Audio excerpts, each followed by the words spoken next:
સુરતના અડાજણ વિસ્તારમાં morning walk કરવા નીકળેલા લોકો માટે ચેતવણીરૂપ કિસ્સો સામે આવ્યો છે। મોબાઈલ સ્નેચિંગની વધતી ઘટનાઓ વચ્ચે અડાજણ પોલીસે બાતમીના આધારે એક સાતીર મોબાઈલ સ્નેચરની ધરપકડ કરી છે। પકડાયેલ આરોપી તૌસીફ ઉર્ફ બગલો આસિફ શેખ છે। તેણે અડાજણ વિસ્તારમાં 2 લોકોના મોબાઈલ આંચકીને ભાગી ગયો હોવાની ફરિયાદ નોંધાઈ હતી। પોલીસે ત્વરિત કાર્યવાહી કરતા આરોપીને 2 મોબાઈલ અને એક મોપેડ સહિત કુલ 68,000 રૂપિયાના મુદ્દામાલ સાથે દબોચી લીધો છે।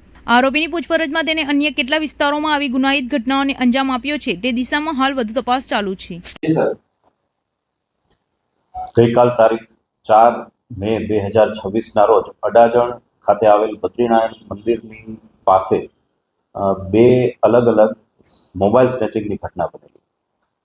ઘટનાની ગંભીરતાને ધ્યાને લઈ સિનિયર અધિકારીઓ સહિત ઘટના સ્થળે જઈ તપાસ કરી અને ગુનો ડિટેક્ટ કરવા માટે વિવિધ ટીમો બનાવી અને પ્રયત્નો શરૂ કરવામાં આવેલા, જેમાં ટેકનિકલ ઇન્ટેલિજન્સ અને હ્યુમન ઇન્ટેલિજન્સના આધારે આ સ્નેચિંગની ઘટનાને અંજામ આપનાર આરોપીની ઓળખ થયેલ। ત્યારબાદ તેની ધરપકડ માટેની તજવીજ કરવામાં આવેલી અને ગણતરીના કલાકોમાં જ આરોપીની ધરપકડ કરી લેવામાં આવેલ છે। તેની પાસેથી 2 મોબાઈલ પણ કબજે કરવામાં આવેલ છે, જે આરોપી દ્વારા ફરિયાદીઓ પાસેથી ઝૂંટવવામાં આવેલા।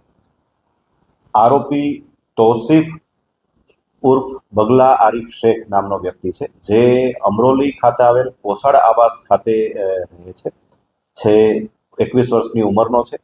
ભૂતકાળમાં સલાબતપુરા પોલીસ સ્ટેશન ખાતે જીપી એક્ટ 135 હેઠળ ગુનો નોંધાયેલો, તેમાં પણ એ આરોપી રહેલ છે। આરોપી મૂળભૂત રીતે મહારાષ્ટ્રના નાસિક પાસેનો છે। છેલ્લા 15 વર્ષથી કોસાડ આવાસ અમરોલી ખાતે રહેણાંક ધરાવે છે। આરોપી શાકભાજીની લારી ચલાવેલ છે, પણ છેલ્લા કેટલાક સમયથી પૈસાની જરૂરિયાત હોવાથી આ પ્રકારની પ્રવૃત્તિમાં શરૂઆત કરેલ હોવાનું જણાય આવેલ છે।